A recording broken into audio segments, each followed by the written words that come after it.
All right, Kiss Army, welcome to the KissFAQ Podcast. Thank you for giving us your time today and letting us into your head. I hope we don't do any damage. We're just a bunch of Kiss fans and we talk Kiss. So come along for the ride, you've got nothing to lose.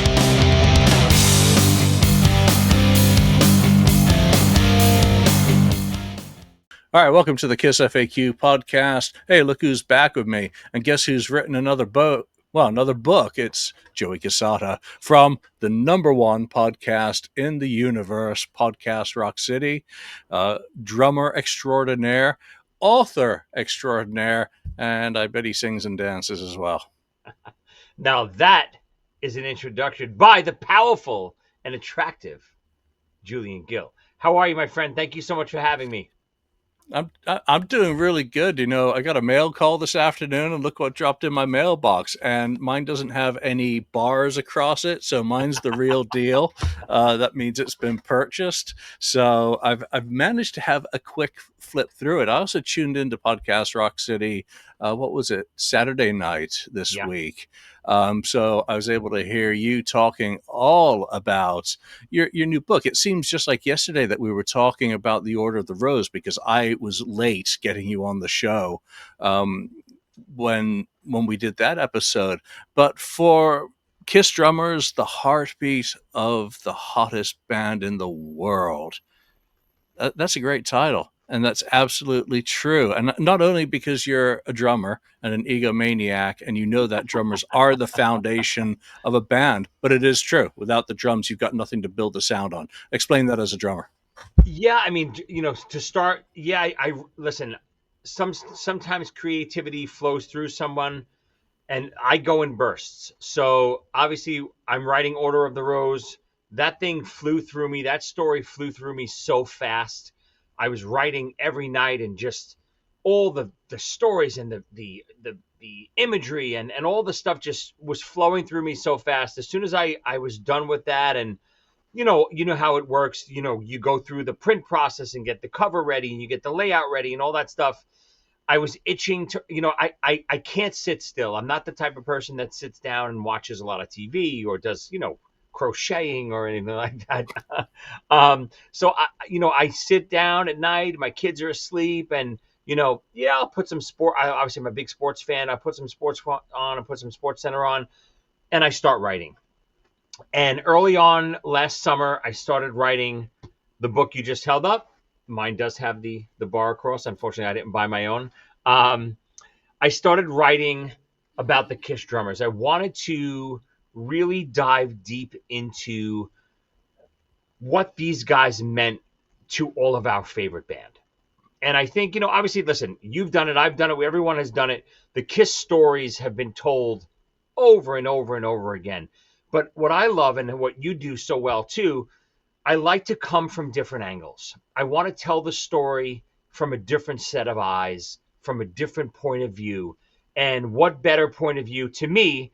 The only thing that I really know is drums. So I really wanted to dive deep into the drummers. I wanted to show their history, how it kind of corresponded with each other.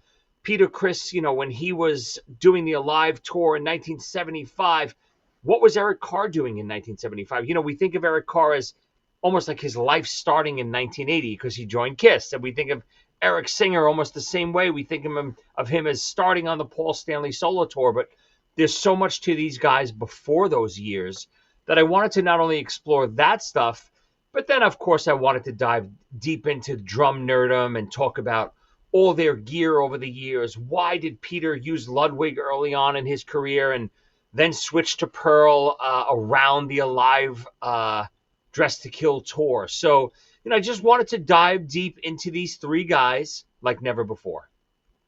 Yeah, one of the things that's interesting about the Kiss drummers is that Eric Carr, Paul Caravello, of course, and Peter Criss both had music released in the 60s. Eric Carr was playing the East Coast circuit with the Cellarman, things that go bump in the night, Smack, all these club bands. And then in the 70s, he was gigging heavily in Creation, Salt and Pepper, Mother Nature, Father Time, Bionic Boogie, all of that. And then Flasher right before Kiss. So Yeah. there's a long history of Kiss. But as a drummer, you've got three on the cover are the three primary member drummers of Kiss. So you've got Peter Criss. He's a street jazz infused power drummer. You've got Eric Carr, who's a double bass guy, but very R&B educated as well. I mean, that was his whole 70s was R&B and playing disco. And then you've got Eric Singer. How do you describe him? Because with his dad, he was doing big band stuff in the 70s. Where does he kind of fit in into differentiating style? Yeah, I mean, I loved how you differentiated Peter and Eric Carr because most people don't know Eric Carr from that disco top 40 background. And if you really dive into, even though a lot of those early Kiss records with Eric were metal records, if you want to call them Creatures of the Night and Lick It Up, and even Animalized to an extent were, more of that heavy Kiss, if you want to talk about a heavy Kiss in those early 80s years. If you listen to Eric's drumming, and trust me, no one has listened to it more than me, especially over the recent years with, me doing the Handsome Devils shows, diving into those records, especially, we kind of specialize in those years, the Elder through Animalized years. We don't touch the Bruce Kulick years because those are Bruce's years and he wants to do those with his band. And, Kiss does everything else. And so we try to touch those years that nobody touches. And studying Eric Carr's drumming through those years, you are so right. He has so much R&B feel, disco top 40 feel, especially with his hi-hat work, which people don't give him credit for. He's this power thunder drummer you think of as double bass and power toms. But if you listen to Creatures of the Night, especially the box set, and you look and listen to some of those outtakes, listen to Eric's hi-hat. Go into listening to some of those outtakes now that I said it, not thinking about the big power toms and the double bass and the snare. Listen to his hi-hat work and his cymbal work. It is off the charts. So I think you nailed those two perfectly. Eric Singer is another type of animal. So I know he comes from that big band background from his family and stuff like that, but Eric, I don't hear that in his playing over the years. Eric is a surgeon. He's a precise, perfect player. If the best way to describe him is precision and surgical. When he does something, every note he plays, and again, I've studied Eric over the years too. Like I said, I've recreated Unplugged and I've recreated Alive 3 over the years. And Eric's every note that he plays is precision. It's perfect. Where Peter, even on the new Dress to Kill box set, you can hear Peter just loosey goosey all over that drum kit like a maniac, almost Keith Moon-esque. And Eric Carr, even though he was very precise as well, he still had this certain vibe and feel to him that was very hard to capture as someone trying to recreate that music. Eric was metronome perfect. So those are the three differences. I really do think there are such three distinct styles between those three drummers. Well, Eric Singer collects watches, doesn't he? So it kind of says it all of him as a timekeeper, literally and figuratively. You know, Peter Criss, Krupa, obviously coming from Yes. a jazz background and loved Charlie Watts, loved Ringo Starr, pocket drummer, without a doubt. And then you get into some of the bigger guys, Ginger Baker, as the 60s progress. Eric Carr, well, Ringo was his first and foremost, but then he really got taken by Bonham. And you can tell because he wanted to hit those drums like Bonham. To me, Eric Singer, I see Bill Ward, I see Peter Criss as an influence as well, and Ian Pace, Deep Purple, kind of coming into them. So very, very broad kind of influences separating all of those. What's the structure of this book for people who are going to say, okay, it's a book about Kiss drummers? What does that mean to potential readers? So again, if you think of the Kiss timeline, that's I go through real time in the Kiss timeline, starting, from obviously when all the drummers were born, of course. But I parallel, like I said, I tell the three stories in conjunction. I don't do Peter Criss's years, then Eric Carr years, then Eric Singer years. I tell them in conjunction with each other because I want to show the reader what's going on with all three drummers at the same time. I want to show when Peter leaves Kiss and Eric Carr takes over, I want to show what is Peter doing through those years as Eric is, recording Animalize and Asylum. Where's Peter? What's Eric Singer doing those years? Obviously, Eric Singer hasn't entered the Kiss world at that time yet, but he's in the rock world. Where is he? And it's how these three lives that are so different yet so similar always just have this meeting place, and they converge in that Kiss timeline. And it's fascinating to me that even as I was doing it, and most of the research I was doing, and more than anyone, Julian, your research is so extensive and perfect.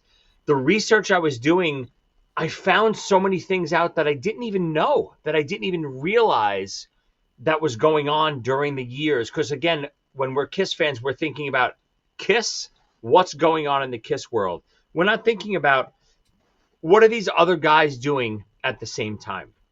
So the book is laid out, like I said, real life timeline of the Kiss years, and even before the Kiss years, like I said, starting, when Peter was born, because he was the oldest, all the way through the timeline, all the way through to current Kiss till the end of the road.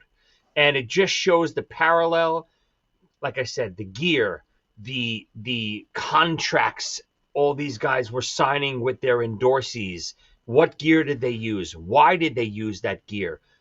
Was there studio drummers on some of these sessions that maybe were never talked about or just kind of glossed over? I don't just go into the three Kiss drummers. And those are the three Kiss drummers, obviously. Everyone, I saw so many comments online. Well, where's Anton? Where is, Kevin Valentine? They're in the book. Relax.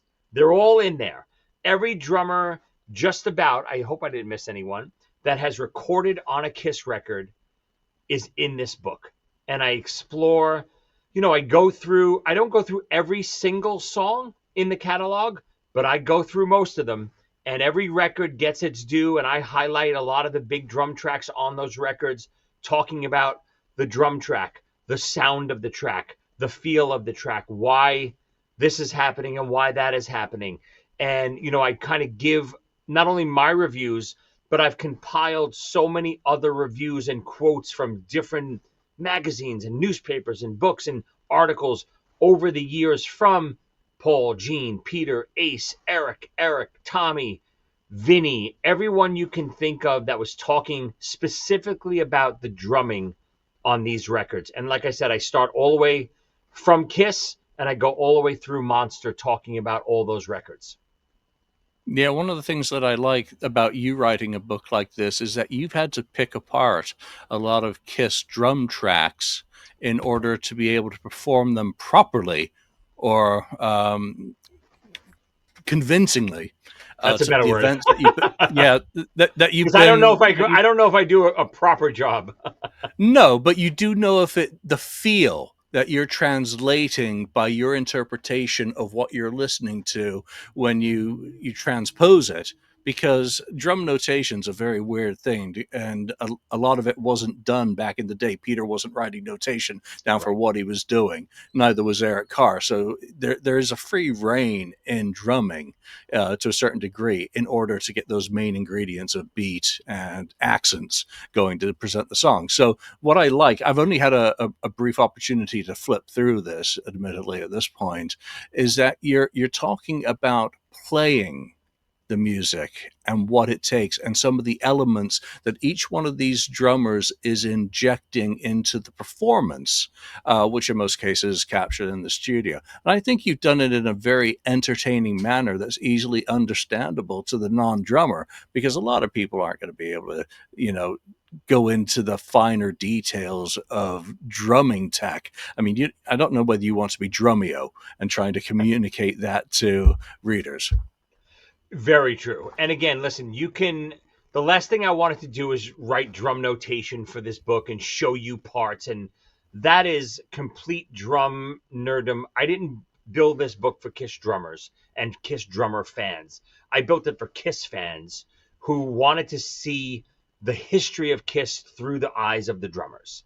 And like you said, when you're notating drums, you can notate all of the drum tracks on all the Kiss records, and you could play them perfectly and it will sound nothing like any of the three drummers that play in Kiss, because it's so staccato and bland. When you're writing drum notation, you can't capture feel. Music to me is all about feel and melody. And when you're reading music and you're just sight reading music, you can't capture feel. So, the last thing I wanted to do was just do that robotically. So what I did was I tried to dive into these drum tracks from my point of view over the years of trying to not only just love these drum tracks as a fan of Kiss and as a drummer, but over the years trying to learn these drum tracks. And I'll give you the perfect example.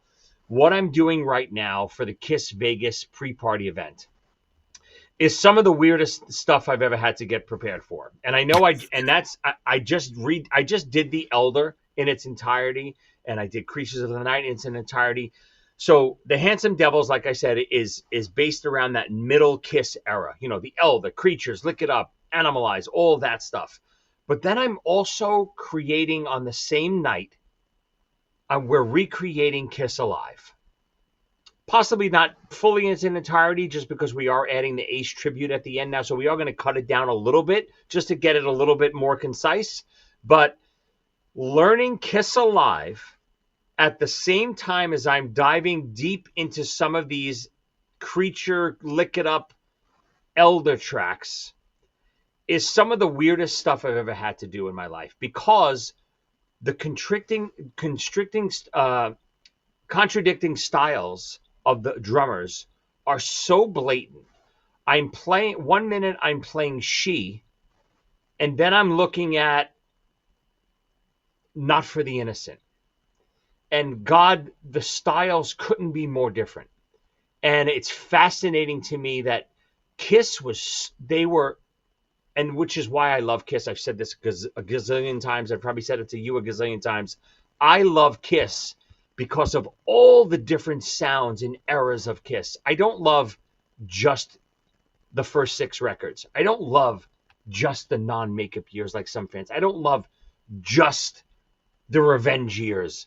I love it all because it's all so, so different.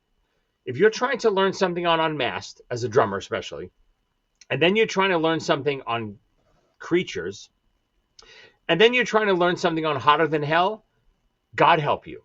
Because you have to try to channel these drummers and these styles in a way that your head will start spinning. And that's what I try to do. Like you said, listen, I'm not perfect by any means, but I try to at least capture the feel and essence of what was going on in these records.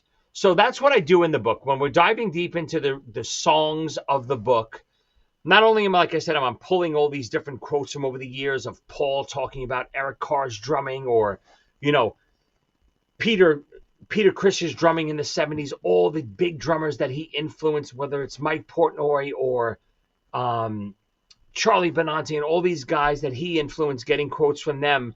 But I'm diving from my point of view, what was going on in the heads of these drummers while they were recording some of these tracks. Oh, hey, you're still here, watching or listening.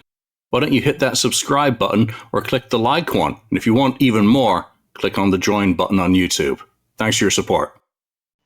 I'm just going back to Vegas. What a mind funk that's going to be on Oh that my day. God. Performing, you're going to be doing swing, shuffle, speed metal in some cases, or some of that Eric Carr stuff. Four on the floor, straight ahead rock and roll. You're going to be all over the map in terms of style and influence, and the most difficult part of all that is the different feel on And and not each only of those. and listen, it's one thing to do it like if we were doing Thursday and Friday night, I would get in the headspace of Peter and do a live pretty well. I think I got some of it down. Have a couple drinks, go to sleep, wake up the next morning, and try to get in the Eric Carr headspace. I literally have 20 minutes in between the sets. So I'm doing a live, like almost like I said, almost in its entirety. There's about a 20-minute, auction going on, and kind of like Courtney Cronin is going to do some stuff. And then I got to dive deep into some weird, rare Kiss from Creatures and all those albums that I mentioned. And it's going to be, it's not going to be easy. Yeah, if you have a changing room, they better change the posters in between sets so that you can start off channeling your inner Peter Chris, you channel your Eric Carr, and channel whomever, Anton, Eric Singer, Kevin Valentine. That's going to be a nightmare. Coming back to the book, do you get into details about some of the technical aspects of the drum kit configuration, sticks, any of that kind of stuff, or even the effects? Peter Chris, 70s. There was some post effects on a live that were punched in to make those wonderful sounds. Do you go into any of those sorts of details? Oh my God, tons. Again, this is, like I said, I think anyone could read this book. If you're a Kiss fan, you're going to love it. You don't have to be a drummer. But I did want to dive into pretty deep dive into the gear. Like I mentioned, I have never before seen contracts from some of these guys that they signed with their drum companies over the years. Everyone thinks these big superstars are getting all their gear for free 24/7, whatever they want. It's at their doorstep like it's Christmas morning. Not the case. And I didn't realize this until I started diving deep either. I got tons of never before released contracts from Eric Carr's family to print in the book. All of his Ludwig contracts through the years. I didn't do all of them just because I thought it was overkill, but I kind of picked and chose some of the ones that I thought we could highlight. Little thing, that first contract that he signed with Ludwig, then the Elder contract he signed every year. He signed a new contract. He upped his deal every year.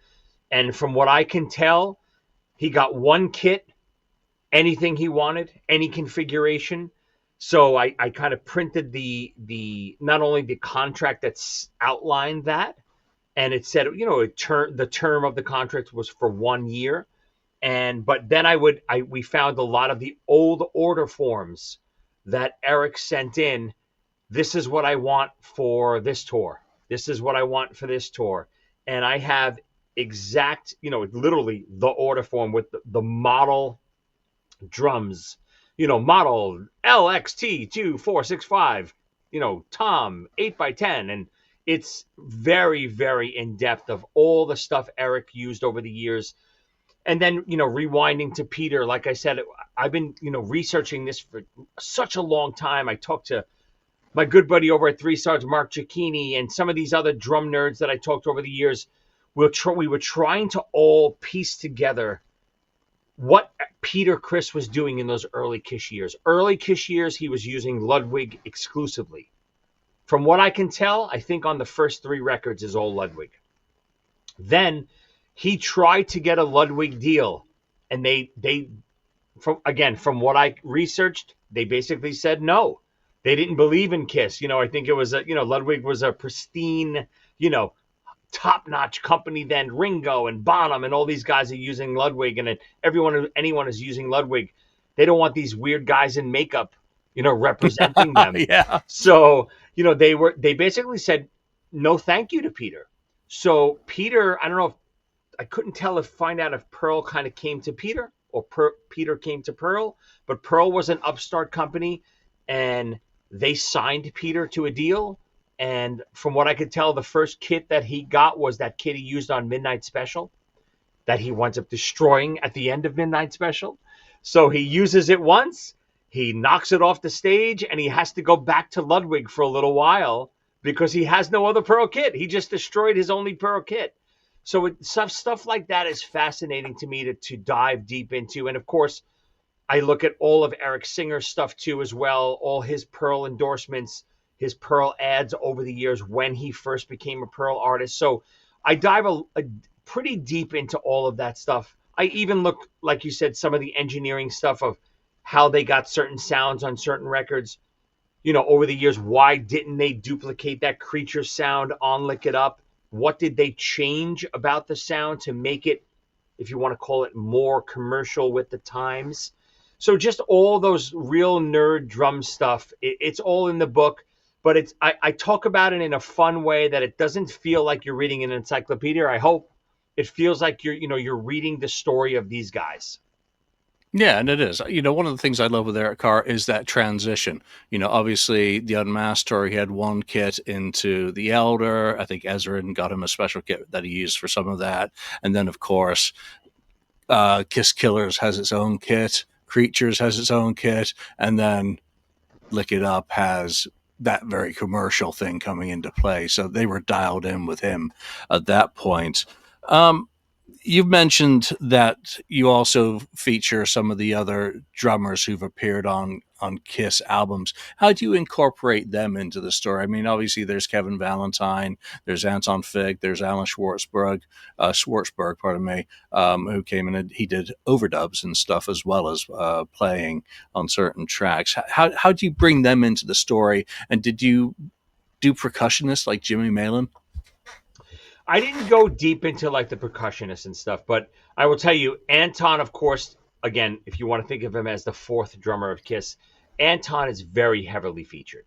I kind of tell Anton's story from when he became a drummer and how he started in South Africa, came over, how him and Ace met, got some really cool photos of him and Ace in the recording studio doing that first record, the Ace solo record, and then diving deep into Dynasty and Unmasked, and then of course I'm not leaving out the Frehley's Comet years. I dive deep into especially that first record with Anton and all his drum tracks on that record, and I that Into the Night shuffle. People overlook some of that stuff. It's the Purdy shuffle, if you want to talk about it, the Rosanna shuffle. If you listen to Into the Night, it has that feel. And I talked to Anton. I had him on my podcast. I did an interview with him. So I got some great quotes from him just talking about the feel of that song, which sounds like an easy drum song. One of the hardest drum songs to capture, and if you want to call that part of the Kiss catalog. Dive really, really deep into all of Anton's stuff. Anton is, like I said, featured almost as much as the other drummers. He's in it all of his years, pre-years, David Letterman years, Frehley's Comet years, all of that stuff. Anton is a big part of history, and I didn't want to leave him out.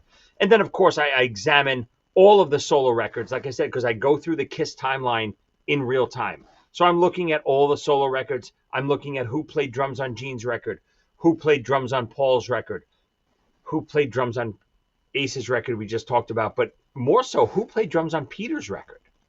There's a lot of other drummers on that record that you don't realize. Peter didn't do all the drumming. He was concentrating on songwriting and singing, and I get it. So, the research that I found, and some of it is very controversial. I printed it anyway because I didn't have confirmation of some of it, but I thought it was fascinating, some of the information that I found that was rumor-based. It's in the book. Take it for what it is. It's my research. Is it law? Of course it's not law. We all do research as much as we can do. Who knows what really went on in these recording studios, right? We can talk to the producers. We can talk to Peter. We can talk. They don't even remember some of them. Trust me. I've talked to them. They don't remember. Exactly. We're uncovering new stuff every single day. That's the great thing about being interested in history. There's always something new to learn, and there's always something to correct or clarify or enhance or whatever. And listen, I'm sure I'm going to get tons of emails and hate mail of correcting this and correcting that date and I got my buddy Andrew Scambatti to help edit the book. He was busy with his own I didn't know he could read. Well, I think he looked at most of the pictures. I think he was more editing the Oh, pictures for me. yeah, he's a visual guy. I started writing him with a crayon at one point in the book, but I said, Andrew, this is not a coloring book. What are you doing? So I fired him and hired a real editor. But anyway, I tried to get guys to fact check me. Again, some of this stuff is some of the research that I did and some of the stuff that I found. But I do dive deep into, obviously, Kevin Valentine, in the later years. There's some stuff that I uncovered, even from Eric Singer himself. Did Eric Valentine play on some of those Hot in the Shade demos? Did Kevin Valentine Kevin play Valentine. on Forever? There's Eric Singer believes, and Kevin Valentine did the demo for Forever, and there's rumor that they used that demo for the record. Me being a drummer and diving deep into Eric Carr's drumming, I really believe that that's Eric on Forever. It sounds like his playing. His fills sound like Eric fills to me. I don't think that's Kevin Valentine, but it's controversial that it could maybe not be Eric Carr. It's the first time I ever heard that. So, there's a lot of stuff like that I researched and found out that people will find fascinating. I don't know if any of it's all true or if it's rumor based but I put it in the book and you decide for yourself. I just wanted to give you guys all the information that I could find. And that's the most important thing. Get the book, decide for yourself, because it's an entertaining read. I can't wait to dive into it. Again, I'm known as a document collector, and I immediately flipped through that to see if there was stuff I didn't have. There's stuff I haven't seen. So I'm already a happy guy, right? Awesome. From that perspective. Let's wrap up with a single question about each one of the drummers of Kiss: Peter, Eric Singer, and Eric Carr. How has each one of those guys influenced you as a drummer and your drumming? And listen, there are big parts of this. There's little author notes all throughout the book of what these guys meant to me. And they all really have a significant part in my life. Peter, who's ever bought my autobiography, knows I saw Peter in 1979 on the Dynasty Tour. It changed my life. I am who I am today because of Peter Criss. He made me a drummer. He made me start my journey and my dream of ever becoming a drummer. When I saw him do his drum solo, his drum riser going up at Black Diamond, I knew that's all I had to do for the rest of my life. But again, I'm 5 years old. That's 1979. As we all know, Peter's only around for maybe another year or so, and Eric Carr enters the picture. So through my actual drumming career, Eric became my biggest influence because I grew up in the 80s.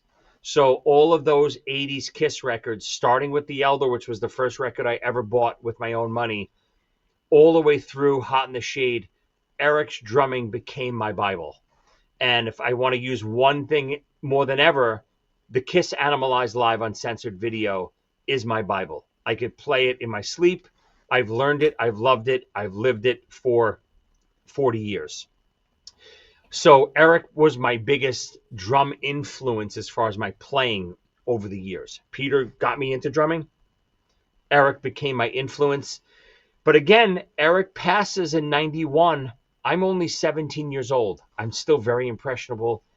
I saw Eric Singer on the 1989 Paul Stanley Tour at Lemoore.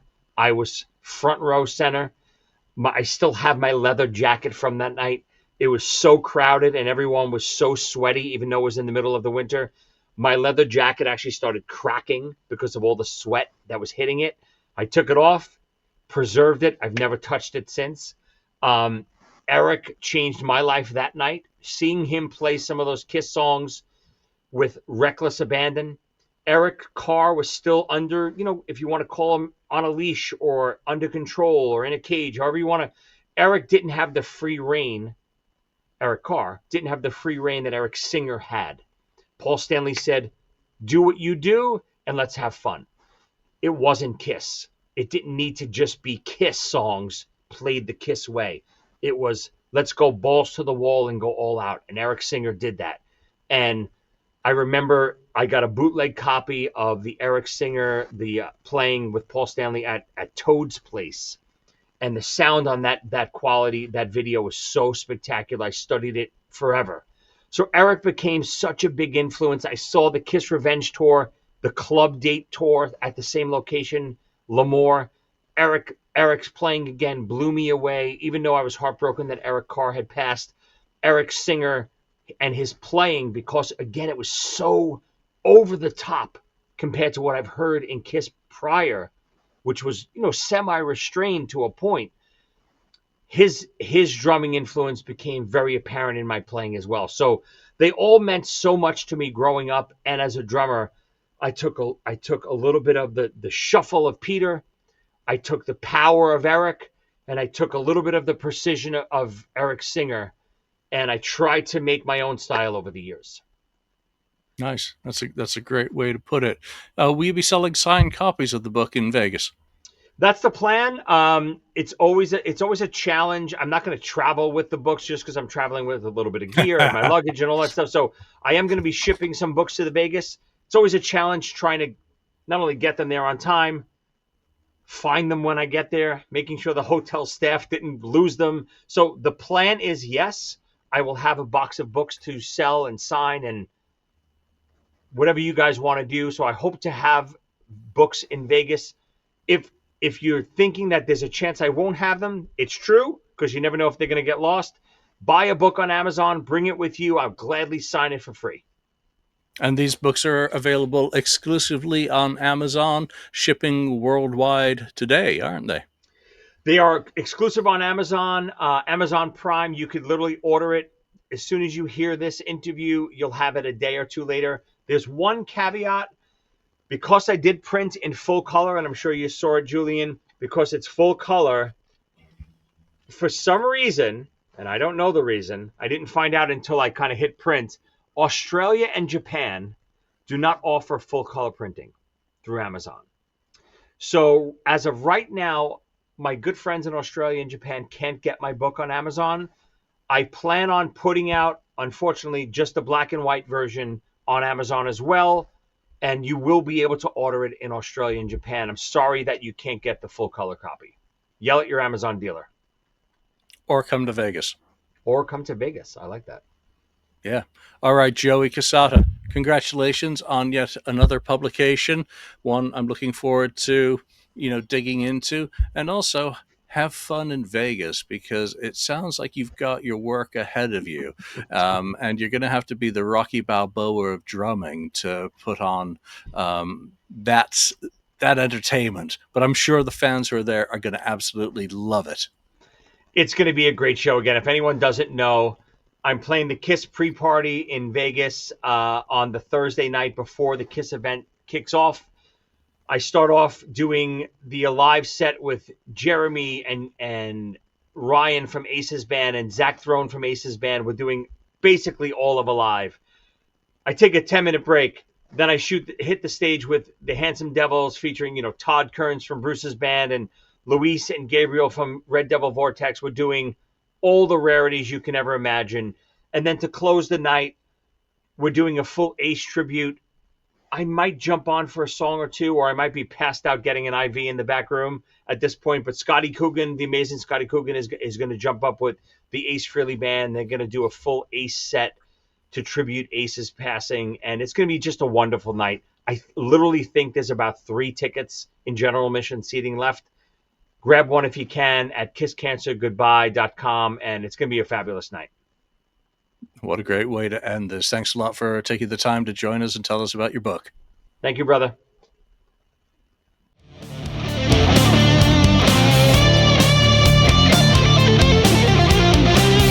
Thank you for spending time listening to the KissFAQ podcast today. All sales are final. There are no refunds. If you'd like, look us up on Facebook or come over to the message board and discuss the topics we've broadcast today. Don't forget to hit subscribe wherever you've listened to this show, and a like would very much be appreciated. We hope you'll join us again, but until then, remember, life's a radio. Turn it up to 10.